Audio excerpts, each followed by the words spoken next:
నమస్తే welcome to our channel నేను ప్రియా కౌశిక్ అయితే కుంభమేళాలో మెరిసిన ఒక మెరుపుతిగా అందమైన యువతి తనే ఇప్పుడు మొత్తం నేషనల్ వైడ్ కూడా తన గురించి చర్చించుకుంటూ ఉన్నారు. అయితే నేను కిరణ్ గారు దీని గురించే కొంచెం డిస్కషన్ చేశామన్నమాట. సో మోనాలిసాకి మూవీ ఆపర్చునిటీస్ వస్తున్నాయా సార్ అని చెప్పేసి నేను అడిగాను. ఆయన సమాధానం కూడా చెప్పారు. సో దాని గురించి ఇప్పుడు డిస్కస్ చేద్దాం. Hello sir. హాయ్ అండి. సార్ సో నిన్న మనం ఆల్రెడీ డిస్కస్ చేసాం మోనాలిసా ఇష్యూ గురించి. అవును. అయితే అనుకున్నట్టే అయింది. మోనాలిసాకి బాలీవుడ్ నుంచి ఒక ఆపర్చునిటీ రావడం అయితే జరిగింది. రైట్. సో RC16 లో కూడా జాహ్నవి కపూర్ కాకుండా మోనాలిసాని కూడా పెడుతున్నారు అని అనేసి టాక్ వస్తుంది. ఎంతవరకు నిజం అని మరి విడ్డూరం అండి, ఇది చాలా అన్యాయం ఇది వార్త. ఓకే. అంటే గాసిప్ అనుకోండి. సో ఇది మరి విడ్డూరం. ఎందుకంటే అమ్మాయికి నిన్న మనం మాట్లాడుకున్నాం, దేర్ మే ఛాన్సెస్ అని మనం అనుకున్నాం. అవును. ఖచ్చితంగా అమ్మాయికి ఛాన్సెస్ వచ్చే అవకాశం ఉంది, సినిమాల్లో డెఫినెట్ గా తీసుకుంటారు అనుకున్నాం. సో ఆ సందర్భంలో మనం కుర్చీ తాత ఇవన్నీ కూడా ప్రస్తావించుకున్నాం మనం. అవును. సో అమ్మాయికి ఛాన్సెస్ వచ్చే అవకాశం ఉంది, కాదని నేను అన్నట్లా. నిన్న కూడా అవునన్నాను. కానీ RC16 లో ఛాన్స్ వస్తుందా అంటే డెఫినెట్ గా నో అని చెప్పాలి. అది కూడా జాహ్నవి కపూర్ని తీసేసి ఈ అమ్మాయిని తీసుకుంటారా అంటే ఎప్పుడు ఎలా ఉంటుందో ఒకసారి మీకు చెప్తా. ఆ అమ్మాయికి ఎందుకు అసలు అమ్మాయిని సినిమాలోకి తీసుకుంటారు అంటే, సహజంగా ప్రచారం బాగా ఉన్న వాళ్ళని, ఒక సెలబ్రిటీ స్టేటస్ వచ్చేసిన తర్వాత వాళ్ళతో ఏదైనా మనం పనిచేస్తే మన ప్రొడక్ట్కి విలువ పెరుగుతుంది, అంతేగా. అంతే. సో వాళ్ళని తీసుకోవటం వల్ల మన ప్రొడక్ట్కి విలువ పెరగాలి. సో మన ప్రొడక్ట్కి విలువ పెరిగే స్థాయిలో ఉండే వాళ్ళని తీసుకుంటారు తప్ప RC16 అనేది ఆటోమేటిక్ ఒక బ్రాండ్. రామ్ చరణ్ అనేది ఒక బ్రాండ్, గ్లోబల్ స్టారు. సో ఆయనకి మళ్ళీ కొత్త యాడెడ్ అడ్వాంటేజ్ ఏం అవసరం ఆయనకి? ఈ మోనాలిసా లాంటి వాళ్ళు అవసరం లేదు. సో మోనాలిసా ఎవరికి అవసరం అంటే, చిన్న సినిమా తీసుకుంటూ, సో అమ్మాయిని పెట్టి సినిమా తీసాము, సో అమ్మాయి అందాలు ఇందులో పూర్తిగా చూడొచ్చు మీరు. అమ్మాయి డాన్స్ వేస్తే ఎలా ఉంటుంది, అమ్మాయి డైలాగ్ చెప్తే ఎలా ఉంటుంది, అమ్మాయి నటిస్తే ఎలా ఉంటుంది, ఫోటోలో చాలా అందంగా ఉంది, సో ఒక రేఖలాగా ఉంది అంటున్నారు కొంతమంది. కొంతమంది మందాకిని గుర్తు చేస్తున్నారు. మందాకిని కూడా తేనెకళ్ళే, మందాకిని కూడా తేనెకళ్ళే. అలా అమ్మాయిని రకరకాలుగా పోలుస్తున్నారు. సో పోలుస్తున్నప్పుడు ఆ అమ్మాయి నిజంగా తెర మీద కనబడితే ఎలా ఉంటుంది, అమ్మాయిని ఎంతవరకు ఇక్కడ వరకే చూస్తున్నారు, ఫుల్ ఫ్రేమ్ లో ఎలా ఉంటుంది ఆ అమ్మాయి, అమ్మాయితో సినిమా తీస్తే ఎలా ఉంటుంది. సో అమ్మాయిని తీసి కొత్త సినిమా, కొత్త హీరోని పెట్టి అమ్మాయిని పెట్టి తీసారనుకో, ఆ సినిమాకి కాస్త బజ్ వస్తుంది. డెఫినెట్ గా ఈ సినిమా ఎంతో కొంత మినిమం గ్యారంటీగా ఎంతో కొంత చూడొచ్చు అనుకుంటారు, ఎందుకంటే అంత పాపులర్ అయిపోయింది కాబట్టి. అంతే తప్ప ఆ అమ్మాయిని పేరెన్నిక గన్న సినిమాలో నిన్న కూడా మీరు క్వశ్చన్ వేశారు, మనం మాట్లాడుకున్నాం మహేష్ బాబు సినిమాలో రాజమౌళి మహేష్ బాబు కాంబోలో వస్తుందా అంటే, సో అలాంటివన్నీ సాధ్యం కావు. సో ఏదో అంతకుముందు మనం కుర్చీ తాత అంటే ఏదో ఒక పాట కోసం వాడుకున్నారు తప్ప దాంట్లో ఫుల్ లెంత్ లో ఎక్కడ లేదు కదా, క్యారెక్టర్ ఏం లేదు కదా.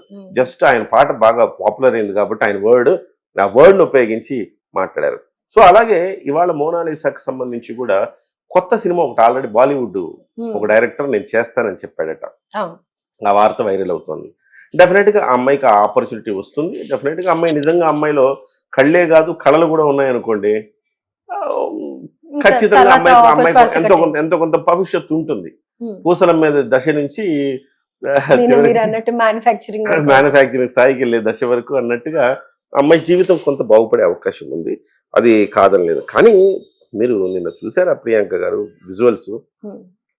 దుర్మార్గం అండి. ఎక్కడ పడితే అక్కడ చేతులు వేస్తున్నారు అమ్మాయి మీద, సెల్ఫీలు అడిగేస్తున్నారు. సెల్ఫీలు ప్రతివాడు వచ్చి పూసలు తీసుకోరా బాబు అంటే సెల్ఫీ తీసుకుంటా అంటున్నాడు. చివరికి వాళ్ళ అమ్మ నాన్న వాళ్ళ తమ్ముడు ఆ అమ్మాయిని ముసుగేసి బయటకు తీసుకెళ్లాల్సిన పరిస్థితికి తెచ్చేశారంటే చూడండి ఎంత విశృంఖలంగా ఉన్నారు, ఎంత దుర్మార్గం ఉన్నారు. ఆడపిల్లలు చూడలేదా? ఆడపిల్లల్ని చూసిన మొఖాలు కాదా మీరు? నాకు అర్థం కాదు. అంత దరిద్రమైన ఏమంటారు కరువులో ఉన్నారా మీరు?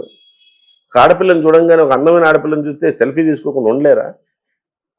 ఇంత నీచకమైన పనులు చేస్తున్నారంటే అంత పనులు చేస్తున్నారు. చివరికి ఆ అమ్మాయి నాకు భద్రత ఉండదేమో అని ఒక ఆందోళన వ్యక్తం చేస్తున్నారు వాళ్ళు. ఇట్లా చేస్తే ఎట్లా అంటే ఎవరైనా గబుక్కని మా అమ్మాయికి ఏమైనా అయిద్దేమో అని టెన్షన్ పెడుతున్నాడు. చివరికి నువ్వు అసలు పూసలు అమ్మడానికి రావద్దు, నువ్వు లోపల ఎక్కడ కూర్చున్నావు. మధ్యప్రదేశ్ ఇండోర్కి సంబంధించిన మోనాలిసా భోన్స్లే, మధ్యప్రదేశ్ ఇండోర్ నుంచి ఆ అమ్మాయి వాళ్ళ ఫ్యామిలీ మొత్తం కూడా సంచార జాతులు అంటారు కదండి, అట్లా వాళ్ళు కూడా సంచార జాతికి చెందిన వాళ్ళు అయి ఉండొచ్చు. అందుకే పూసలు అమ్మే వాళ్ళు ఎక్కువగా సంచార జాతులే కనపడతారు మనకి. ఒకరోజు ఒక ఊర్లో అమ్ముకుంటారు, ఒకరోజు ఇంకో ఊర్లో అమ్ముకుంటుంటారు, ఎక్కడో టెంట్లలో బతుకుతూ ఉంటారు. సో అలాంటి సంచార జాతికి సంబంధించిన వాళ్ళని నేను అనుకుంటున్నాను. వాళ్ళు అక్కడి నుంచి మధ్యప్రదేశ్ నుంచి ఆ ఇండోర్ నుంచి ఇక్కడ వరకు వచ్చి ప్రయాగరాజ్ వచ్చి ఆ పూసలు అమ్ముకుందాము, ఎంతో కొంత వస్తున్న వాళ్ళని చూసి ఎంతో కొంత మనకు ఉపయోగపడుతుంది, మనకు ఉపాధి దొరుకుతుందని వస్తే చివరికి ఇలాగ టర్న్ అయిపోయింది వాళ్ళ జీవితం.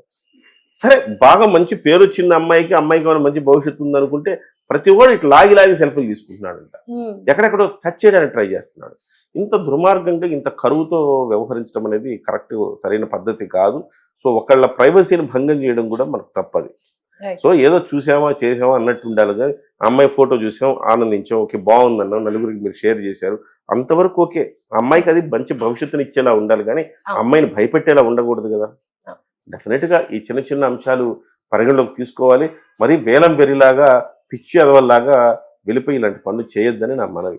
సో క్లారిఫికేషన్ అయితే రామ్ చరణ్ మూవీలో అయితే ఉండదు డెఫినెట్ గా, అంతేనా? ఖచ్చితంగా ఉండదు. రైట్, బాలీవుడ్ లో అయితే నడుస్తుంది కానీ టాలీవుడ్ లో మనకి అంత టాలీవుడ్ అని కాదు ప్రియాంక గారు, బాలీవుడ్ టాలీవుడ్ సమస్య కాదు ఇక్కడ. ఎక్కడైనా కానీ ఏదైనా పెద్ద పెద్ద హీరోతో ఉంటే ఇప్పుడు సల్మాన్ ఖాన్ సినిమాలో అమ్మాయి ఏం అవసరం, ఓ షారూక్ ఖాన్ సినిమాలో అమ్మాయి ఏం అవసరం లేదు. అప్కమింగ్ డైరెక్టర్, అప్కమింగ్ హీరో ఇలాంటి వాళ్ళకి ఏదైనా ఉంటే సూట్ అవుతుంది. సో అదొక అదనపు యాడెడ్ అడ్వాంటేజ్ ఆ సినిమాకి అవుతుంది కాబట్టి ఆ అమ్మాయి దానికి యాప్ట్. కానీ ఆ అమ్మాయిని తీసుకొచ్చి పెద్ద సినిమాలు పెట్టుకోవటం వల్ల వాళ్ళకి ఎటువంటి ఉపయోగం లేదు, పైగా ఆ సినిమా విలువ తగ్గుతుంది.